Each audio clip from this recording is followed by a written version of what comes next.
Hello, you're listening to Be the Light podcast. I'm your host, Melanie Phillips, and today I'm going to be talking about the alchemy of a spiritual haircut. Yep, that's right. Your haircut can be a spiritual experience, maybe even take you to enlightenment. I don't know. Wasn't quite that intense for me, but I had a very interesting experience today, and it compelled me to get on here and record this for you because I have a sneaking suspicion that you might be able to relate to some of these things. Now, what I'm beginning to really get and experience more than anything is that the spiritual is in the mundane and the mundane is in the spiritual. And if we continue to see a separation, then we're living in that duality. So I really try to live my day-to-day life in the simplicity of what I do, whether it's washing the dishes or cleaning the bathtub. Well, let's not kid each other. I don't do that very often, but I do wash the dishes often. Not the bathtub, but probably should. Okay, I'm not going to shit all over myself, especially around bathroom jokes. So back to my point. We can use anything as grist for the mill, as content for our spiritual awakening, because really that's what life is. We're just returning to our magnificence, and every experience we have is an opportunity to come back to the truth of who we are, the remembrance who we are, which is whole, which is not separate from source, from divinity. And this is what Ayurveda has said for thousands of years, and this is what Ayurveda says is the root cause of all disease. So we talk about the root cause of all dis-ease being our disconnection from spirit, from source, from knowing who we are, essentially. And when we forget who we are, then we get stressed out because we buy into all of the wounded ego perceptions and limitations and misbeliefs that we believe and that seem so real to us about our reality. So shifting our reality is really our pathway to freedom. And that's an inside job. It's not about necessarily changing things externally. However, here's the thing about the spiritual haircut that I'm getting to. So we need to shift things internally. And our external world is an extension of our self, particularly our physical body. In yoga, we call this Annamaya Kosha. This is an extension of our psyche, of our belief system, of our energy body. We cannot separate the physical from the mental, from the emotional, from the energetic, from the spiritual. It's all one. We're one being. We're here having this experience, and there's different facets of our being, such as the physical, the mental, emotional, and so on. But we're one homogeneous unit. We're one whole thing. So if we continue to separate ourselves from ourself, that again leaves us fragmented. Okay, so let's talk about haircuts. My close friends know that I have an ongoing existential hair crisis.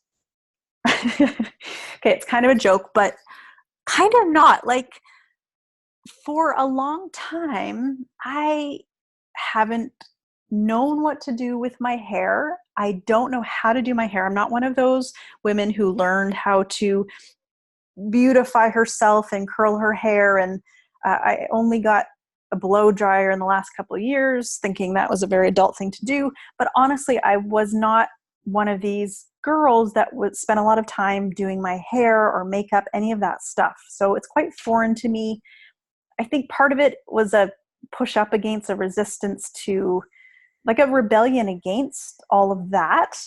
And now as I am growing older, as we all are, I find myself in certain situations going, gosh, I wish I knew how to do my hair. Like, how to blow dry it, how to make myself look presentable. So I do my best, of course, but I have this ongoing challenge with knowing what to do with my hair. What I realized today, going for a haircut, was that I've known for a long time that something has needed to shift. My hair is an extension of me. It's simply a representation. It's symbolic. And, you've probably heard the cliche, like after people get a breakup or go through some big thing, they go to their hairdresser and they change their hair all up. Well, there's something to be said about that. There is something very spiritual, and many ancient traditions hold a lot of intentionality around hair, whether it's not cutting the hair for specific reasons, or like I did many years ago, shave the head for specific spiritual reasons of cultivating non-attachment and cultivating a sense of self beyond looks and beyond what our society, especially as women, I think is beautiful or pretty or what's expected. So today when I went to my hairdresser, I took the pictures. Like I was on the internet the other night thinking like, okay, well, I guess it's just going to be more of the same, right? Like I get a trim and I somehow hope she'll do something that I like. That's the way it usually goes. And I usually walk out and really love my hair the day that the hairdresser does it. And then after that, I'm just like, it just doesn't, I don't know, it doesn't feel right. And then it grows out a bit again, and you get the split ends, and then it's time to go back and do it all over again. And for some time, I would say maybe the last 2 or so years, I haven't felt satisfied. And I was thinking, I haven't found the right hairdresser, which may be part of it. But I think a lot of it was me, of going, I don't exactly know what change I'm seeking, and I'm scared to do anything too different because I'm afraid of the unknown. Not what to do with my hair, let me just say that. And again, it seems like, well, it's just hair. What's the big deal? And on one level, I think it's just hair. It'll grow back. And it's so much more than just hair. We identify with our looks every day. We look in the mirror. There's $1 billion industry on hair and products and all of that stuff. There's a lot tied into our looks. As a single woman, there's a lot tied in for me, or I'm just realizing there was around, oh, well, if I have a short haircut, am I even going to be attractive? And I had to nip this one in the butt because I thought, oh gosh, that's not the reason to keep long hair. And in fact, I don't want to be the woman who keeps her hair long thinking that that's going to please a man, or that's what is going to be what attracts a man, because that's what men want. They want the typical long-haired, whatever stories we've been told and we continue to buy into. And I thought, that is not the reason to keep my hair long. And if anything, it's a real motivation to do something different, because the kind of man that I want to be with is the man who sees beyond and is also like, yeah, I'm cool with a woman who is bold and confident in her looks and in who she is, that is not dependent on, covering that up or holding on to something like her hair when it does no longer feels right. So it's nothing against short hair, long hair. It's not about that. It's about what is in resonance, what is currently, are we up to date with ourselves? Are we listening to the whispers? Are we listening to the deeper offerings from our essential self, from our higher self, from the whisperings inside that we can easily disregard or skip over because we're used to being a certain way? I'm not just talking about hair anymore. I hope you get that. This is not about the hair. It is about the deeper unraveling of coming closer to ourselves, of getting to know ourselves more and more, and releasing, letting go of, transmuting the things that keep us stuck. And to be honest, I've been feeling stuck in certain aspects of my life lately. And this haircut today felt like it released a lot of the blocked prana, the blocked energy that was preventing me from tapping into my creativity, tapping into my boldness, tapping into that part of me that used to be so easily enthralled with life and would be the first to be like, it doesn't matter what anyone else thinks. And in some areas of my life, I've lost that lately. And I'm consciously choosing into doing things differently to reconnect with that part of myself. And it's interesting because leading up to this haircut, I was joking with a friend saying, you know what, I think I'm just going to shave my head again. And I realized today, even though I did shave part of it, got part of my head shaved today, but I didn't shave the whole thing. And it wasn't really that I wanted to shave my head, but it was that I so deeply knew that something big needed to shift. Like the first time I shaved my head in India many years ago, and I was cycling back thinking, okay, what was going on in my life at that time? What was that inspired that big shift? Because I had hair very long, bit down to my mid back, and then went from that to having it shaved to the scalp in this ashram. And that was definitely not put upon me. That was my own choice. In fact, I had a dream one night, and the next morning I woke up and I knew that I had to go and shave my head that day. And so I was joking with a friend about wanting to shave my head, and I realized it's like, I just want to, I was going to say shave my perspective. I want to change my perspective. So we can use the external as a catalyst for the internal and vice versa. We're coexisting. We're one unit. So we look outside of ourselves and it looks like it's just the outer world. And we look inside ourselves and think that's our inner world. But really the barriers between the outer and inner are not as divided as we might think. So I know that as I step into, and as I made this choice to have a fairly drastic change in my hair today, that is going to, and already is, shifting things in my inner landscape. I can feel it. I could feel it the minute my beautiful hairdresser was like, okay, well, do you want to keep it like this, or do you want to go shorter on this side? Do you want to shave that? Because we had talked about shaving it a little bit. And I was like, yeah, let's do this. Let's do this fully. I want to really step into it. It felt like the right thing.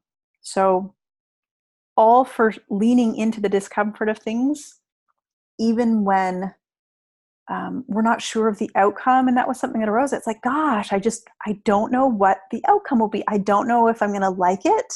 I don't know how I'm going to look. I don't know how I'm going to perceive myself looking with this kind of short hair. And I wanted her to do it whimsical. I wanted kind of chunky pieces where you almost look at the haircut and go, did you do that yourself? Was that, I always love when I see women with hair that's just different and creative and a creative expression. And our whole life is a creative expression, whether that's from how we place our food on our plate to what we wear. And for many, many years, I believed that that was all ego. And it can be, for sure it can be, and it can also be an expression.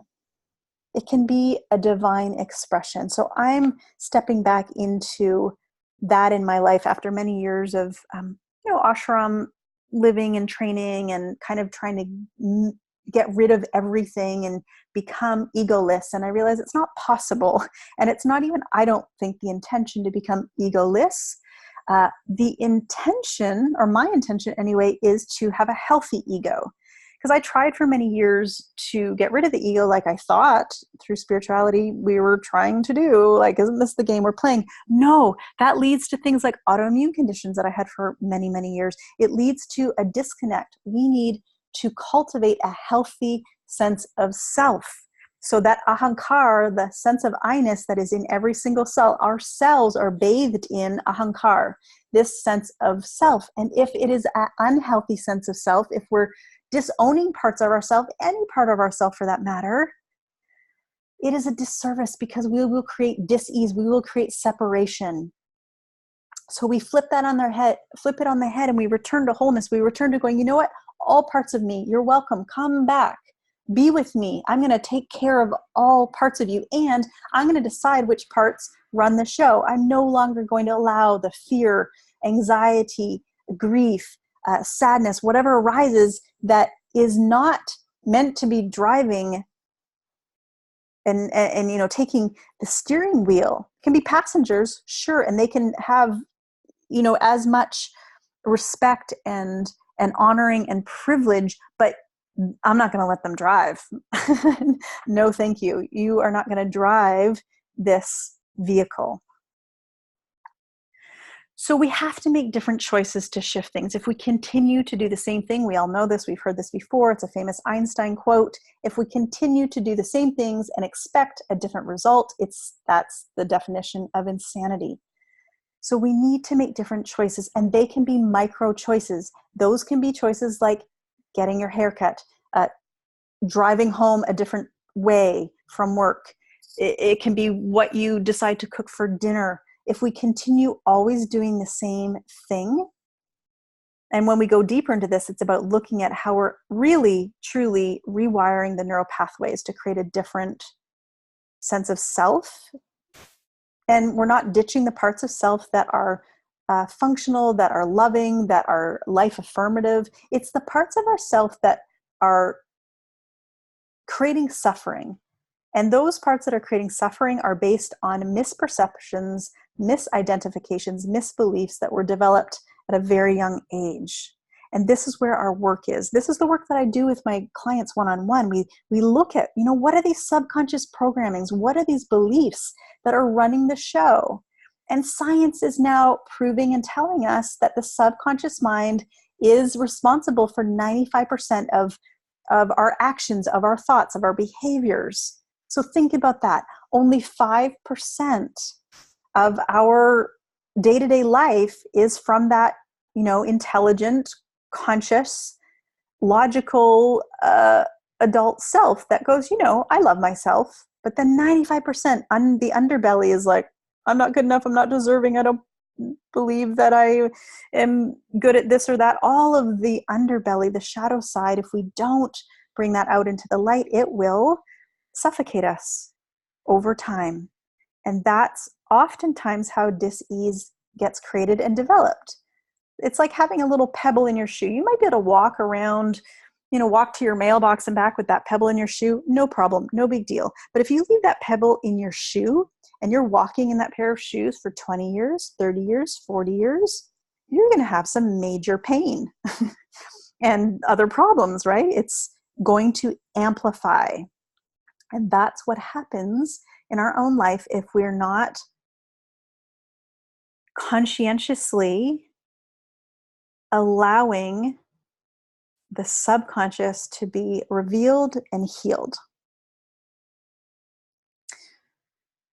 Okay, so those are my thoughts. Those are my existential hair crisis thoughts. The thoughts about the unknown and how sometimes we just need to take the leap and trust that we're in the right place at the right time and that we can't make a mistake. There's the whole idea about, you know, who are we doing things for? What is our motivation behind anything? Whether it's something like keeping my hair long because I think that's what a man will find attractive. And then I have to look and go, well, what's the underlying belief? Well, I'm going to give the man all the power to decide whether they think I'm attractive or not. No, thank you. I'm going to decide how I feel about myself from me. And so choosing to do something for me, like, oh, this feels really fun in this moment to cut my hair. This feels really aligned. It doesn't matter what is coming after. It doesn't matter who is going to resonate with this or not. And the people that I'm going to draw into my life that are going to come into my sphere will be the ones with wide open hearts that are accepting, that are loving, that are aligned with the same sensibility. And the other thing we talked about was that anything can be spiritual, and in fact, everything is spiritual. So taking that into our day-to-day life, we don't have to go to an ashram or a monastery or go on a big yoga retreat somewhere to bring in divinity into our moment to moment awareness. It is here. It is now. This is it. And our life is made up of tiny moments strung together. It's not just those big hurrah moments where, we finally do the thing that we'd set out to do. It's all of the moments leading up to that.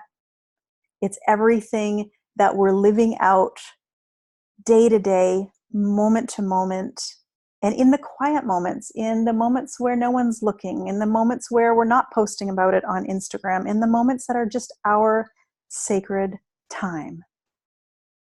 And only you know what that is for you, and you are the only one that knows how to connect to that for yourself. Because we all have different pathways to divinity. We all have different doorways in to connect to source. So I encourage you to come back to yourself, come back to the things, the experiences, the activities, the thoughts, the beliefs that align you with that truth, the truth of who you are, which is truth, which is wholeness, which is love. And any thought that tells you otherwise is not truth. So may you take this out into your day and into your life, and many blessings to you and much love. Thanks for listening to Be the Light. Namaste.